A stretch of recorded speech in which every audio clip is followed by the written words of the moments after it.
Everyone. Self help की reading का part 3 यानी कि रीडिंग फॉर इंफॉर्मेशन करेंगे आज हम। रीडिंग का पार्ट 3 है क्या? 10 मिनट मिलते हैं, इसमें 9 क्वेश्चन सॉल्व करने होते हैं।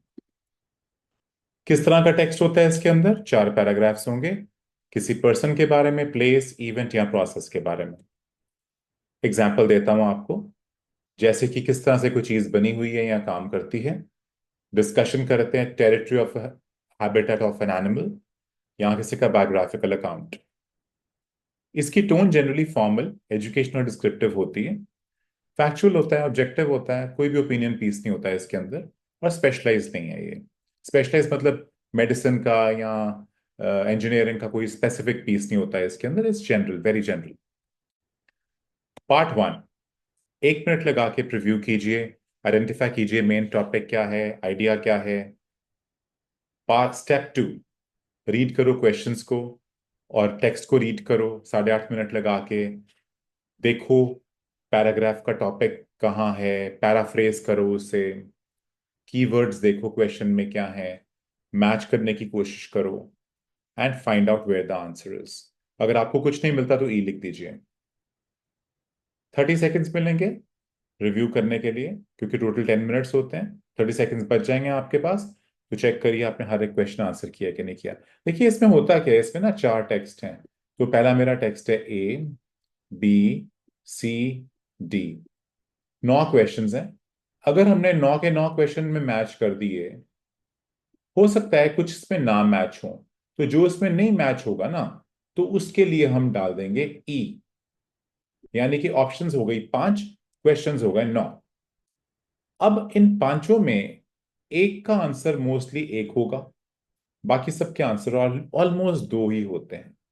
ठीक है, एक ट्राई करते हैं, पहले पैसेज को स्किम करेंगे।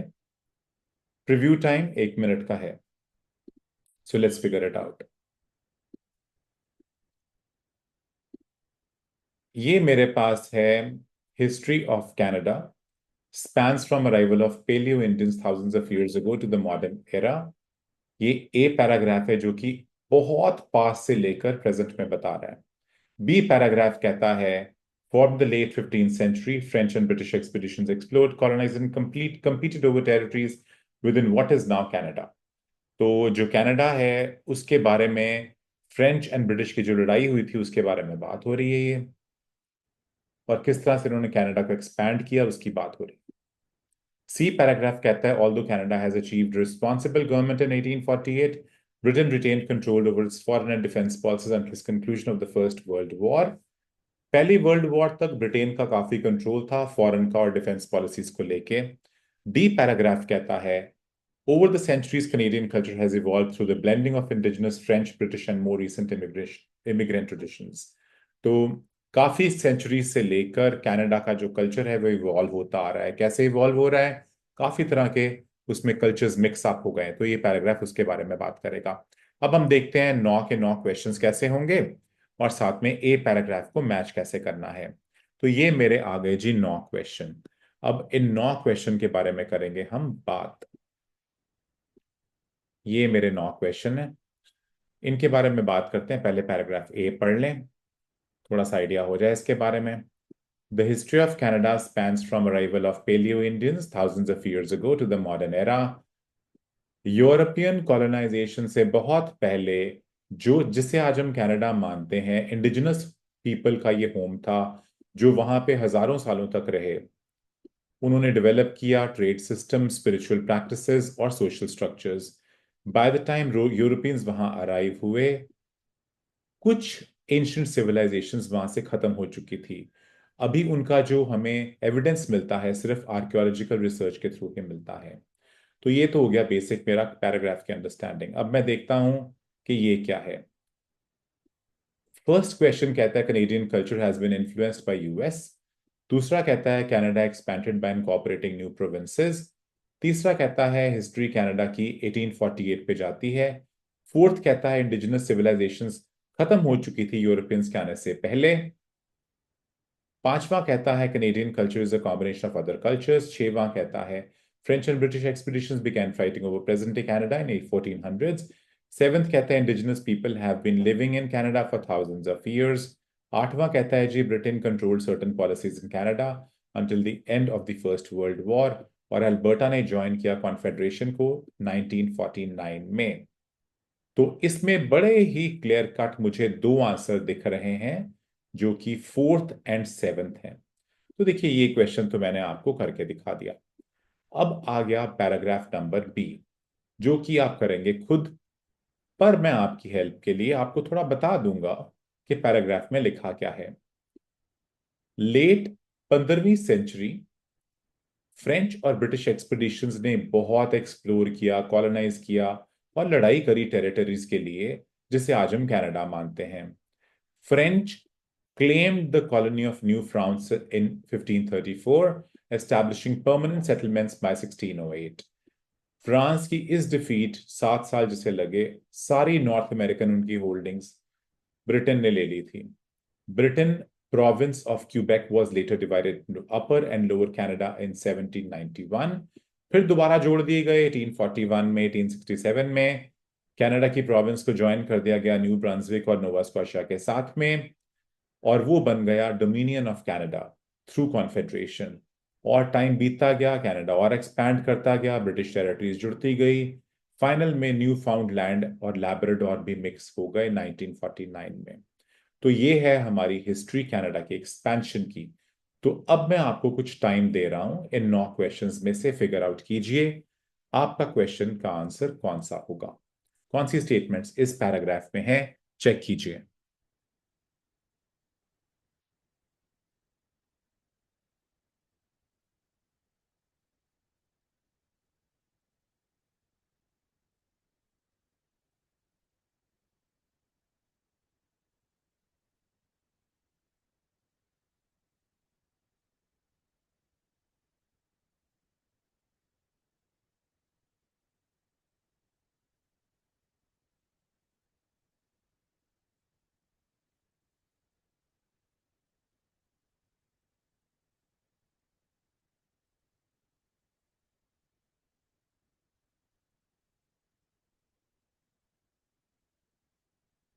आंसर देखते हैं जी इसका क्या होगा।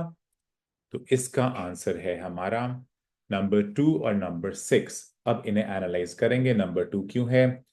कनाडा ने एक्सपैंड किया बाय इनकॉर्पोरेटिंग न्यू प्रोविंसेस। तो काफी जगह पूरा पैराग्राफ का मतलब ही ये निकल रहा है एक्चुअली कनाडा ने कैसे एक्सपैंड किया।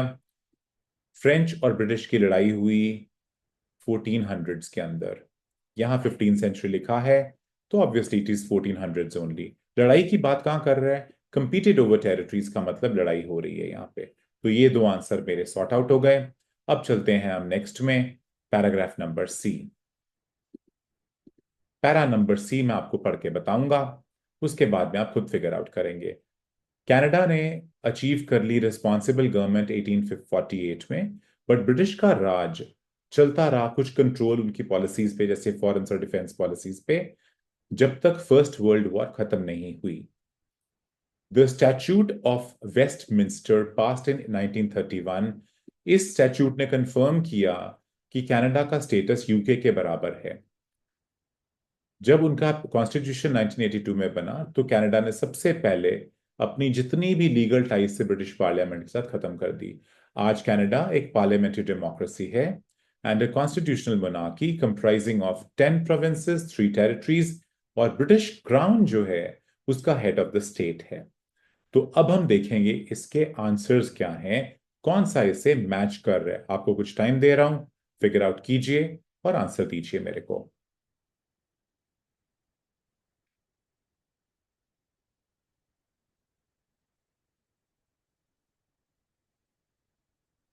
हम देख सकते हैं कि इसमें आपका आंसर निकलता है नंबर 8। ब्रिटेन कंट्रोल करता था कुछ पॉलिसीज को till the end of the first world war and this is the answer here. It matches straight away. There is no other question which matches here. So that means now we are left with 4 questions and 1 paragraph. D paragraph करेंगे same तरीके से, आपकी help questions में नहीं होगी, सिर्फ paragraph मैं समझाऊंगा।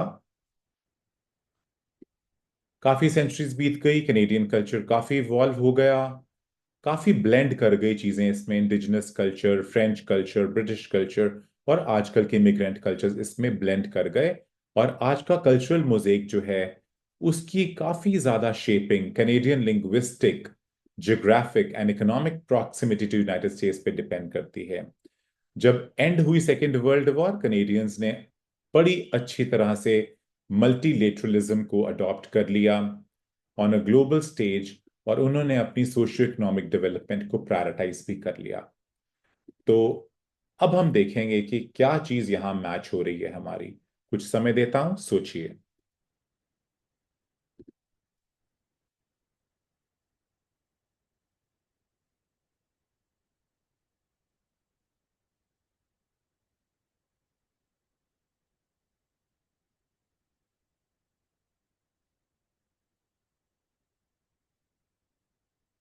ओके, तो यहां मुझे बड़े ही क्लियर कट तौर से बताया जा रहा है कि जो कनाडा है वो यूएस से काफी ज्यादा प्रभावित है।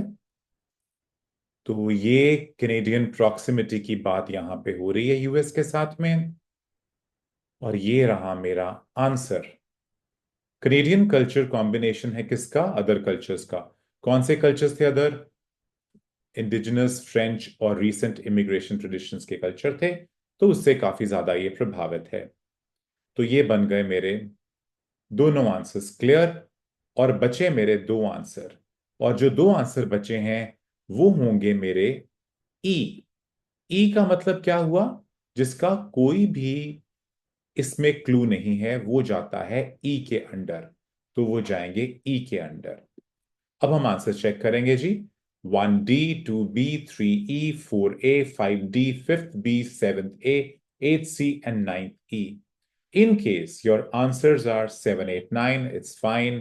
In case your answers are 5 and 6, it's okay. But if it's less than 5, you need help. आपको हेल्प की जरूरत है अगर आपके 5 के नीचे आंसर हैं। मेक इट वेरी श्योर कि आप प्रैक्टिस करें, खूब प्रैक्टिस करें इसकी, तभी जाके ये सॉल्व होंगे। इसके साथ ही हमारा ये प्रोग्राम खत्म होता है। Watch this space for more programs. Thank you so much.